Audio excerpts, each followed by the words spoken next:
517장입니다. 517장 까지 보내시네. 주의 영이 우리에게 말씀하시네.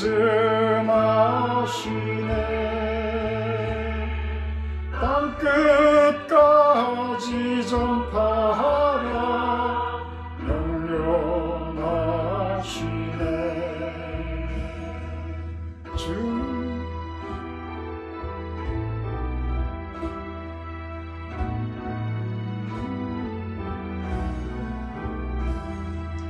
주님 사랑 온 세상에 본이 되게 하시려고 주님께서 우리들을 친구처럼 사랑하네. 주의 영이 우리에게 말씀하시네. 내 이웃을 사랑하라 명령하시네.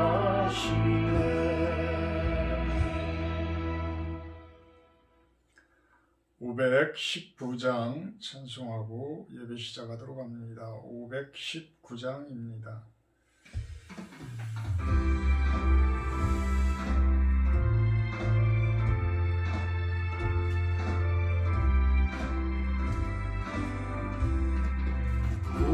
주께서 부르되 오늘 오라 하시니 올 수 있는 기회에 긍휼함을 받으라. 널 위하여 계시는 주의 음성 주의 약속 믿어서 내 구주로서입니다.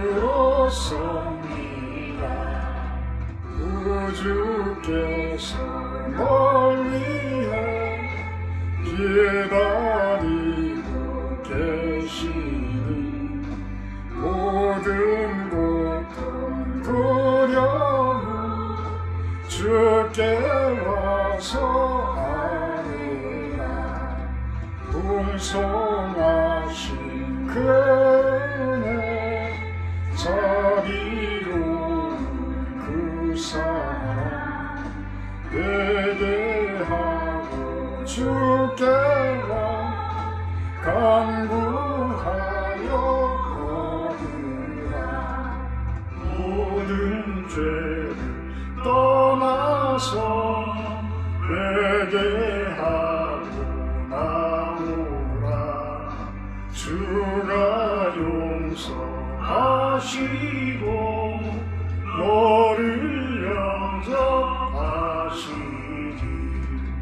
눈보다도 더 희게 너의 마음을 씻어서 내 마음에 천국이 임하도록 하리라.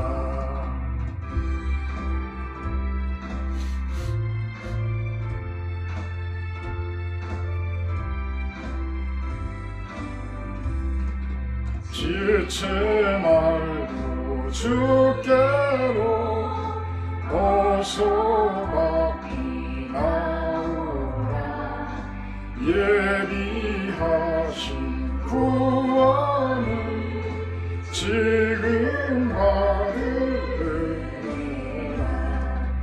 좋은 길에 놓치고 슬피 후에 말지니 지금 문을 두드려 구원함을 받으라.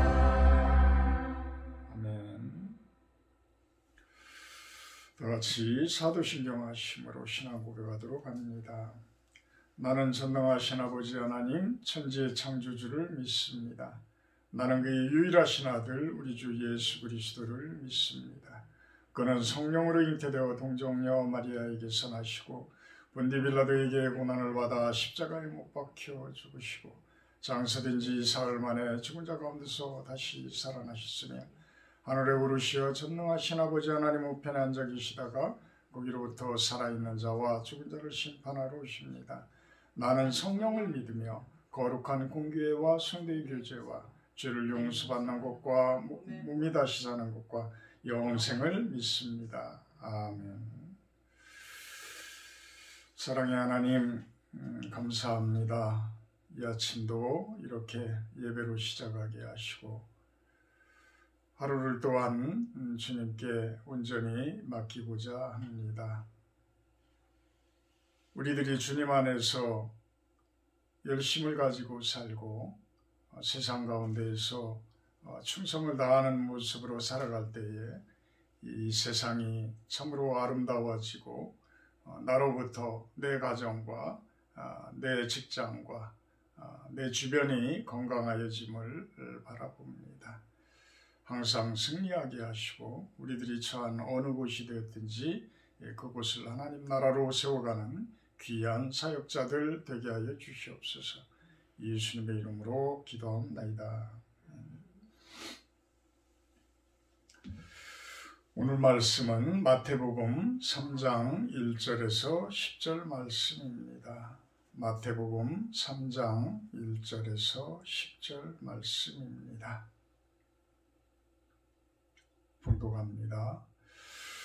그때 세례 요한이 이르러 유대 광야에서 전파하여 말하되 회개하라 천국이 가까이 왔느니라 하였으니 그는 선지자 이사야를 통하여 말씀하신 자라. 일렀으되 광야에 외치는 자의 소리가 있어 이르되 너희는 주의 길을 준비하라 그가 오실 길을 곧게 하라 하였느니라. 이 요한은 낙타 토롯을 입고 허리에 가죽띠를 띠고 음식은 메뚜기와 석청이었더라. 이때 예루살렘과 온 유대와 요단강 사방에서 다 그에게 나와 자기들의 죄를 자복하고 요단강에서 그에게 세례를 받더니 요한이 많은 바리새인들과 사두개인들이 세례 베푸는 대로 오는 것을 보고 이르되 독사의 자식들아 누가 너희를 가르쳐 임박한 진노를 피하라 하더냐. 그러므로 회개에 합당한 열매를 맺고 속으로 아브라함이 우리 조상이라고 생각하지 말라. 내가 너희에게 이르노니 하나님이 능히 이 돌들로도 아브라함의 자손이 되게 하시리라. 이미 도끼가 나무 뿌리에 놓였으니 좋은 열매를 맺지 아니하는 나무마다 찍혀 불에 던져지리라. 아멘. 오늘은 회개에 합당한 열매라는 제목을 가지고 나눠보고자 합니다. 회개에 합당한 열매. 세례 요한은 유대 광야에서 생활을 했습니다. 세례 요한의 역할은 메시아가 오는 그 앞에 길을 개척하는 것이었습니다. 세례 요한도로 진정한 메시아냐라고 생각했던 많은 사람들이 있었지만 본인은 메시아가 아니고 뒤에 오시는 분이 진정한 그리스도요 메시아라고 이야기를 합니다. 이렇게 우리가 세상 가운데에서 어떤 하나님의 일을 위한 길을 개척하는 자들의 삶, 그 삶을 우리는 세례 요한을 통해서 바라볼 수가 있을 것입니다. 그 세례 요한의 삶을 통해서 또한 우리의 삶, 우리는 세상 가운데서 어떤 삶을 지금 현재 살고 있으며 앞으로는 어떻게 사는 모습이 참으로 값어치 있는 삶일까라는 것에 대해서 한번 생각을 해볼 필요가 있을 것입니다. 세례 요한은 유대 광야에서 살았습니다. 아주 청빈한 생활의 모습을 보입니다. 낙타 털옷을 입고 허리에 가죽띠를 띠고 음식은 메뚜기와 석청을 먹었죠. 아주 자연식이고 자연 속에서 취한 그러한 옷을 입고 생활을 했던 것입니다. 요즘에 나는 자연인이다라는 프로도 나와서 꽤 인기를 얻고 있는데 하나님의 세계에 하나님의 창조 세계에 좀 가까이 할 수 있는 방법, 그것은 자연과 함께 하는 것 아닌가라고 생각을 합니다. 우리가 도시 생활을 너무 하다 보면 인위적인 생활 속에 너무 길들여져 가고 자연을 좀 등한시하게 되고 이러면서 하나님에 대한 그 창조 세계에 대해서 과연 얼마나 깊이 있게 우리가 알 수 있을까라는 생각을 좀 해보기도 해요. 저 같은 경우에 워낙 산속에서 생활을 하고 있고 지금도 나무를 해다가 떼고 온돌방을 에서 잠도 자고 이럽니다. 그러면서 또한 산에 선교 농원을 지금 만들고 있는데 그곳에서 양봉도 하고 또 여러 가지 가수를 심기도 하고 그러면서 자연과 함께 하는데 그 속에서 발견하는 하나님, 그 자연 속에서 풀 한 포기 나무 한 그루 또 벌들의 그 모습 가운데에서 하나님을 찾는 그 감동도 작은 것이 아니었죠.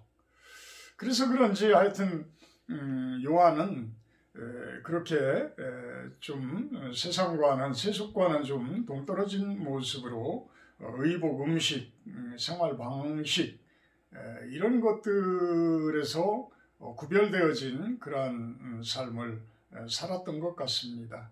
어찌 보면 세속적인 방종에 대한 가시적 저항이 아니었을까라는 생각을 해봐요. 그래서 우리 실로원 교회도 작은 수도원의 개념으로 처음부터 이것을 개척을 했습니다. 그래서 수도교회라는 용어를 처음으로 사용하고 있는데요. 수도원 같은 교회 그런 모습입니다. 어쨌든 이렇게 청빈 생활을 추구하려고 하고 그 속에서 하나님을 발견하려고 하고 이런 모습이 요한의 모습이 아니었을까라고 감히 생각을 해봅니다. 그러면서 많은 자들에게 회개하라, 천국이 가까이 왔다라고 외칩니다. 천국에 가는 과정을 세례 요한은 회개를 전제로 이야기를 합니다. 회개하라, 천국이 가까이 왔다. 이 회개는 죄를 자복하는 것이죠. 사람이 자복하지 않으면 그 죄를 참 탕감받기가 어려워요. 하나님께서 허락하시지 않는다면. 내 스스로는 죄를 탕감받을 일이 참 어려운 거죠. 그래서 내가 회개하고 내가 내 마음속에 그 간절히 사무치는 그러한 반성, 회개, 이런 부분이 하나님을 감동시키게 되고 하나님께서는 그 죄값에 대한 것을 묻지 않게 되어지는 그런 과정. 그래서 회개를 해라. 천국이 가까이 왔다. 이것은 뭐예요? 성도들에게는 천국이지만 하나님을 믿지 아니하고 하나님을 거역하는 자들, 내가 무슨 죄인이에요? 내가 무슨 죄를 졌습니까? 라고 하는 자들에게는 그 죄값을 묻는 심판이 오겠다라는 것이죠. 마태복음에서는 이 천국이라는 내용, The Kingdom of Heaven, 하늘의 왕국, 이 천국이라는 내용만 34회가 나온다고 합니다. 마가복음이나 누가복음에서는 하나님의 나라라는 개념으로 말씀이 전개가 되어집니다. The Kingdom of God, 하나님의 그러한 왕국. 이 하나님이 예수 그리스도를 통해 통치하시는 나라, 이것이 천국이죠. 이 하나님 나라입니다. 그 하나님 나라는 죄악을 제거하고 하나님의 의와 평화, 이런 것들에 의한 새로운 질서를 창조해 나가는 나라. 하늘과 땅을 하나 되게 통일하는 나라. 에베소서 1장 10절의 말씀이죠. 이와 같이 예수님께서 메시아로 이 땅에 오셔서 이제는 새로운 질서를 창조해 놓는 그러한 나라, 그것을 이야기를 하고 있는 것입니다. 3절에 보면 이사야 선지자의 말씀, 이사야서 40장 3절의 말씀이 나옵니다. 광야에 외치는 자의 소리가 있어 이르되 너희는 주의 길을 준비하라. 그가 오실 길을 곧게 하라. 하나님 편에서 준비하는 그러한 자들, 세례 요한은 참으로 귀한 그 역할을 감당을 해준 것입니다. 예수님께서 오시는 그 길을 미리 평평하게 닦아놓으셔서 많은 세례 요한의 제자들이 나중에는 세례 요한이 죽고 나서 예수님의 제자가 되는 그러한 모습들을 보게 됩니다. 세상 가운데서 예수님이 오실 재림할 것을 대비해서 우리 성도들이 길을 예비하고 열심히 준비하는 그 모습, 그것이 세례 요한의 그 모습이 아닐까라고 생각을 해봅니다. 우리들이 교회에 나와서 참 여러 가지 하나님께 기도들을 많이 하지만 대부분의 기도들은 아마도 자신의 건강, 자신의 어떤 열매, 또 가정의 어떤 축복, 이런 것들에 대해서 많은 기도를 바랄 것입니다. 그렇지만 진정한 기도는 하나님 나라를 위한 기도, 하나님 나라를 위한 기도, 이 땅 가운데 하나님 나라가 제대로 세워지는 것, 그것이 아마도 하나님께서 가장 뜻하는 모습이 아닐까라고 생각을 합니다. 그 길을 예비하는 성도들의 모습들, 그렇다고 삶을 등한시하고 나에게 주어진 생업을 등한시하라는 이야기가 절대 아니지 않습니까? 그런 부분들을 다 던지라고 한 말씀은 성경에 없습니다.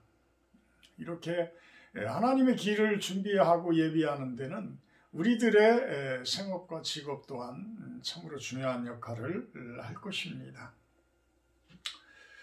5절로 넘어가세요. 이때에 예루살렘과 온 유대와 요단강 사방에서 다 그에게 나와 자기들의 죄를 자복하고 요단강에서 그에게 세례를 받더니,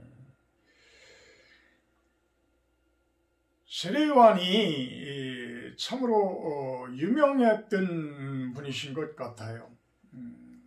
그렇게 유대 광야라는 곳은 나무도 제대로 없고 풀 한 포기도 제대로 나지도 않는 그러한 모습이더라고요. 우리가 저는 가보지는 않았지만 사진들을 통해서 보고 그러면 참으로 척박한 땅이에요.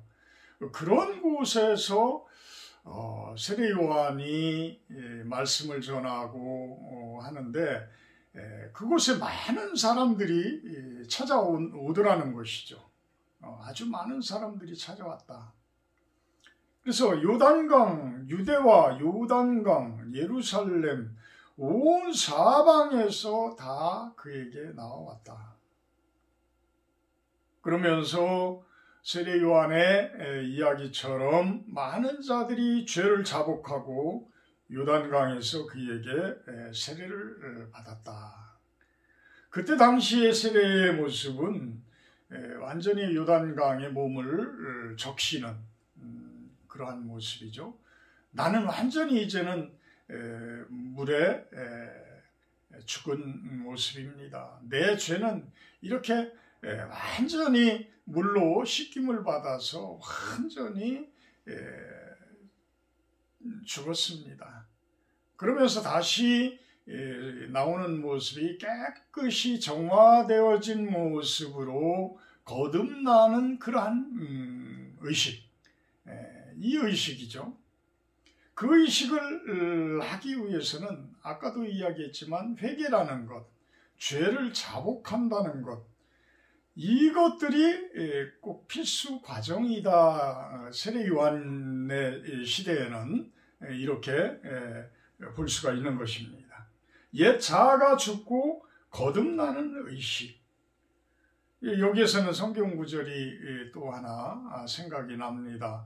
요한복음 3장 4절에 사람이 물과 성령으로 나지 아니하면 하나님 나라에 들어갈 수 없느니라. 물과 성령으로 나지 아니하면 하나님 나라에 들어갈 수 없느니라. 예수님께서 오시고 나서 오시기 전과 오시고 나서의 차이점은 물론 성령이 그 전에 없었다는 것은 아닙니다. 그렇지만 이제는 성령의 예전에는 율법의 세대였었다라고 한다 그러면 예수님께서 오시고 나서는 성령의 세대라고 합니다. 성령을 요한복음에서 20장 22절에 성령을 받으라 하면서 그 부어주시는 그 이후에 이 성령 세례라는 것이 이제는 등장을 하게 됩니다.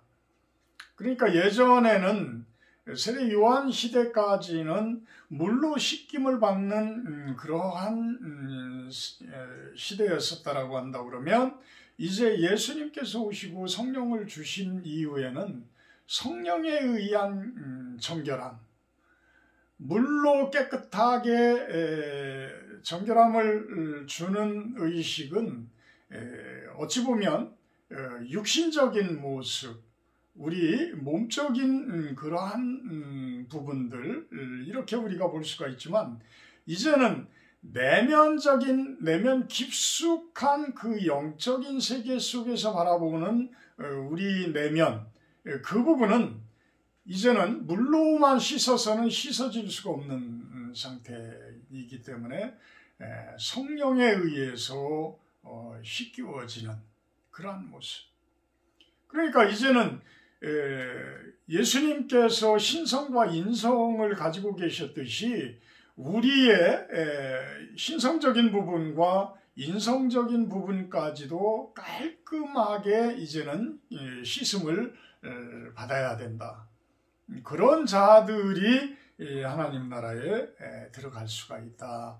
이렇게 예수님께서는 이야기를 하고 계시는 것입니다. 7절에 가서요. 요한이 많은 바리새인들과 사두개인들이 세례 베푸는 데로 오는 것을 보고 이르되 독사의 자식들아 누가 너희를 가르쳐 임박한 진노를 피하라 하더냐. 참 심한 이야기죠. 독사의 자식들아, 독사의 자식들아. 바리새인, 사두개인 이들은 바리새인들은 아주 하나님의 율법을 제대로 믿기 위해서 아주 애쓴 자들입니다. 그래서 율법의 한 토까지도 잃어버리지 않고 그대로 행하려고 했던 사람들이에요. 어찌 보면 문자 그대로 받아들이는 자들이었던 것이죠. 어떤 상황과 어떤 시대적, 시간적 이러한 부분들을 이해하려고를 안 한 거예요. 그러면서 그 문자적인 그대로의 율법을 해석하다 보니까 그것에 대한 오류들이 많잖아요. 그것에 대한 오류가 많이 이제 등장을 합니다. 그런 자들에게 이제는 또 랍비들이 어떤 전통의식에 의해서 진정한 율법을 해석하는 그러한 법이 아니라 사람의 계명들이 막 만들어져서 오게 됩니다. 그러니까 겉으로 보게 되면 참으로 하나님을 잘 섬기는 것 같은데 내면적으로 보게 되면 사람의 욕심들이 결부되어져 있고 어떤 종교적인 권력, 어떤 종교 지도자들의 자리 이런 부분들을 놓치기 싫은 모습 가운데에서 자신들의 법을 자꾸만 만들어간 그러한 대표적인 예입니다. 그러니까 어찌 보면 지금의 극보수의 모습들 뭐 이렇게 표현을 할 수가 있을 것 같아요. 그렇다고 해서 보수적인 교단을 제가 저기하는 것이 아니라 그 이상으로 지나친 보수 이렇게 저는 표현을 하고 싶습니다. 사두개인들은 그거와는 또 정반대로 아주 세속적이고 정치적인 모습 속으로 빠져듭니다. 그러니까 바리새인들은 어떤 하나님의 법적으로 너무 지나치게 가려고 했고 사람의 법을까지 만들어가면서까지 통제를 하려고 했고 사회와 세상과 거리를 두려고 했던 모습이고 그와는 또 반대로 사두개인들은 하나님의 율법을 섬기되 완전히 세속적인 모습으로 가고 정치적인 모습으로 가고 이런 모습을 보인다는 것이죠. 사도행전 23장 8절에 보면 그 내용이 나옵니다. 사두개인은 부활도 없고 천사도 없고 영도 없다 하고 바리새인들은 다 있다 합니다. 그래서 사도 바울이 붙잡혔을 때에 그 부활 부분에 대해서 이야기를 하면서 서로 싸움을 하게 하죠. 바리새인들과 사두개인들이 다툼을 하게 만듭니다. 한 율법이고 한 하나님의 법안에서 그것이 진리일진데 왜 싸움들이 일어날까요? 벌써 이때부터 예수님의 오시기 전서부터 그런 모습들이 보여졌던 것 같습니다. 그래서 결국은 세례 요한은 그 얘기죠. 그런 자들에게 독사의 자식들아, 독을 품은 자의 자식들. 독은 뭐예요? 사람에게 해가 되어지는 겁니다. 그 독이 사람들에게 들어가게 되면 사람들이 죽을 수도 있고요. 또는 많은 병에 걸릴 수도 있고 질병 때문에 고생할 수도 있는 것입니다. 그래서 8절에 그런 이야기를 합니다. 회개에 합당한 열매를 맺어라. 임박한 진노가 가까이 왔다. 너희들이 속으로 아브라함이 우리 조상이라고 생각하지 말아라. 하나님이 능히 이 돌들로도 아브라함의 자손이 되게 하실 수 있는 분이다. 선민의식에 너무 사로잡혀서 자신들이 무슨 의인인 양, 하나님이 보시기에는 전혀 의인이 아닌데 독사의 자식들인데 의인인 양 화려한 겉으로 보기에는 거룩한 모습의 옷을 입고 기도도 중언부언하면서 아주 오랫동안 남들 보이는 앞에서 하고 있고 그런 가식적인 삶들을 사는 자들 그들의 마음속 그들의 깊은 곳에는 독을 품고 있는데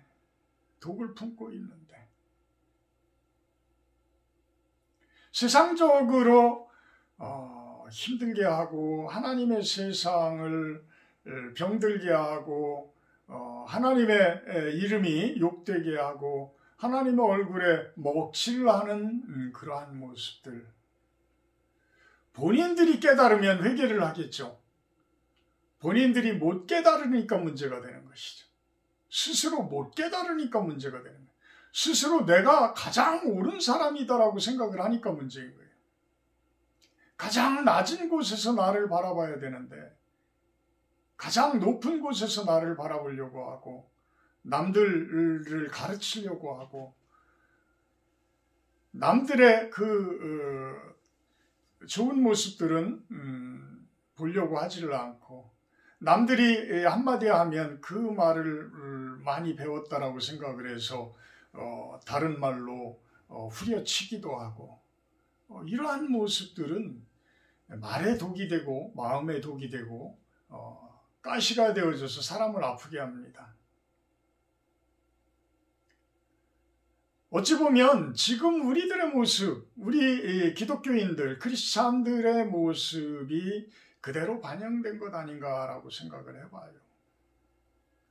그 부분들이 세상 가운데서 우리가 살아갈 때에 지금 대한민국의 교회의 성도님들이 어떤 모습으로 비춰져야 할까? 특히 목사님들은 어떤 모습으로 비춰져야 할까? 그 부분을 진정으로 이 세례 요한의 말씀에 비춰서 우리들을 다시 한번 바라봐야 되는 그런 모습 아닐까? 한 번이 아니라 끊임없이 나를 보살피고 나를 살피고 내 안에 그러한 독성들이 있지 않는가를 살펴나가야 되지 않을까라고 생각을 합니다. 스스로는 아브라함의 자손, 우리는 구원받은 자다. 하나님의 선택되어진 자다. 우리는 택함을 받은 자다. 우리는 기름 부음을 받은 자다라고 하여서 항상 완벽한 자로, 항상 거룩한 자로 있을 것 같지만 그렇지 못한 것이죠. 그래서 항상 깨어있으라라는 이야기를 예수님께서는 이야기를 하시지 않습니까? 우리들은 그 깨어있지 못하고 한 번 얻은 은사, 그게 다인 줄 아는 거예요. 그게 영원히 가는 줄 아는 거예요. 그래서 내 안에 어떤 다른 죄성들이 들어오더라도 그 부분들이 죄성들인지 아닌지조차도 구분도 못하고 가는 경우도 많이 봅니다. 그래서 결국은 어떻게 돼요? 나중에는 산산조각이 나서 큰 문제를 일으키기도 하고 이단으로 빠지기도 하고 이러한 모습들을 우리가 보곤 합니다. 하나님께서는 그런 부분에 대해서 먼저 된 자가 나중되고 나중된 자가 먼저 될 수도 있다. 이 돌멩이 하나 가지고도 아브라함의 자손으로 만들 수가 있으시는 분이다. 누구나도 그 돌들은 뭐예요? 우리가 천대시하고 소외시한 그러한 사람들이잖아요. 그러한 사람들을 그 가난한 자, 뭔가 부족하다고 하는 사람들, 그런 사람들은 우리는 말이 안 통한다고 그러고 서로가 상대하기가 힘들어하기 때문에 같이 하려고를 안 하고 이런 모습들이에요. 그런 부분들이 어떠한 자만심, 교만 이런 모습으로 드러나게 되면 우리들은 질책을 받을 수밖에 없을 것입니다. 그래서 그 이야기를 합니다. 이미 도끼가 나무 뿌리에 놓였으니 좋은 열매를 맺지 아니하는 나무마다 찍혀 불에 던져지리라.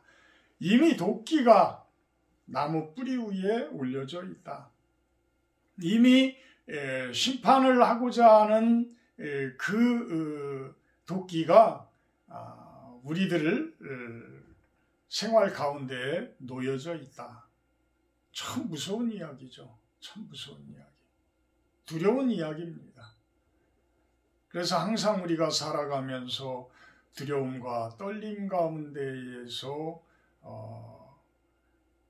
말씀을 바라봐야 되고, 사실 두려움과 떨림 가운데에서 산다는 것은 불안한 모습이 될 수가 있지만 그것이 참된 하나님 안에서의 두려움과 떨림은 거룩함일 수가 있습니다. 그래서 거룩한 모습으로 살아가게 되면 오히려 두려움과 떨림과 어떤 불안함이 기쁨과 즐거움과 희락으로 변하게 되어집니다. 이렇게 하나님 안에서 제대로 살아가는 것, 하나님의 말씀 안에서 바로 살아가는 것, 이것을 주장하고 이것을 외치는 분이 세례 요한의 모습이었다고 보면, 우리 또한 작은 세례 요한의 모습으로 세상 가운데에서 바르게 살지 못하는 하나님의 사람들, 하나님을 제대로 섬기지 못하는 자들에 대한 외침이 있어야 되리라고 봅니다. 기도합니다. 사랑의 하나님, 감사합니다.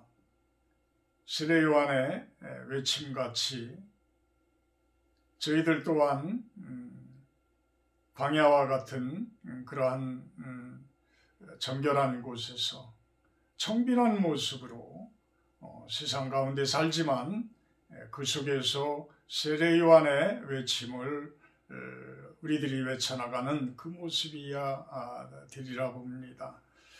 세상 가운데에서 참된 작은 예수의 모습으로 그 세상이 바르게 가도록 우리들이 외치고 그들에게 참된 말씀의 진리를 선포해 나가고 증거해 나가는 참된 아브라함의 그 자손들이 되게 하여 주시옵소서.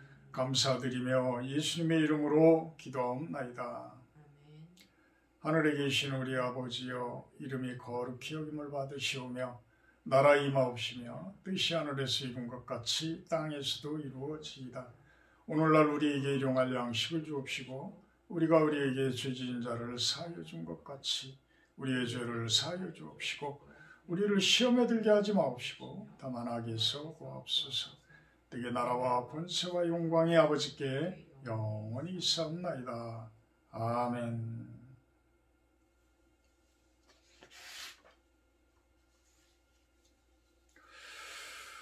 오늘 기도는 첫째는 우리 실로원 교회를 위해서 좀 기도를 해주시기 바랍니다.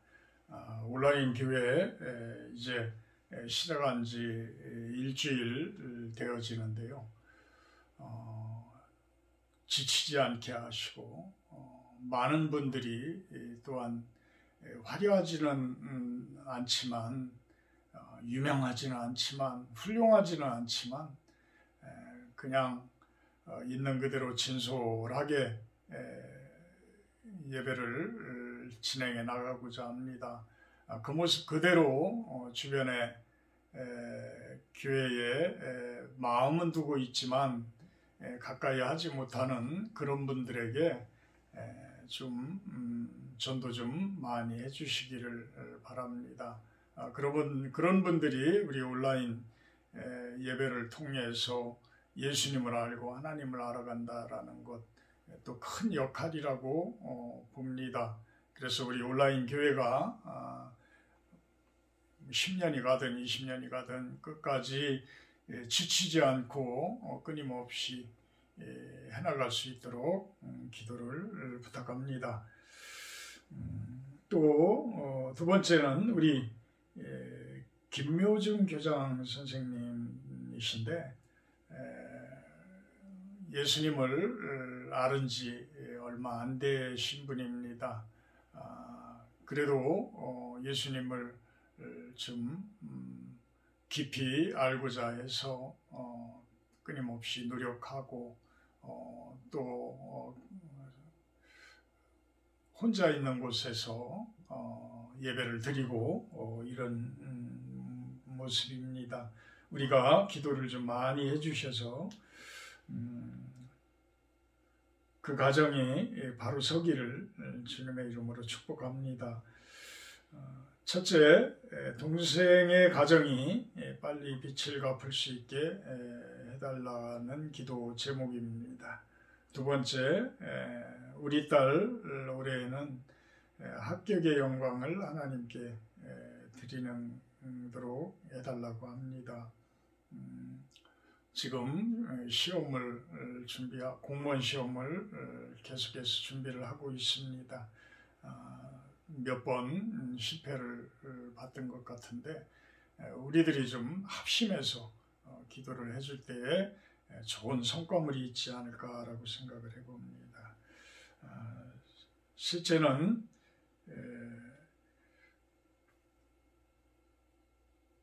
여기에는 빠져 있는데 지난번에 기도 제목이 가정이 예수님을 믿어서 구원받도록 해달라라는 그 내용이 올라왔습니다. 네 번째는 우리 교회를 위해서 기도를 해달라고 올리셨네요. 목사님 영상으로 올리는 예배에 많은 예배자가 몰리기를 기도드립니다.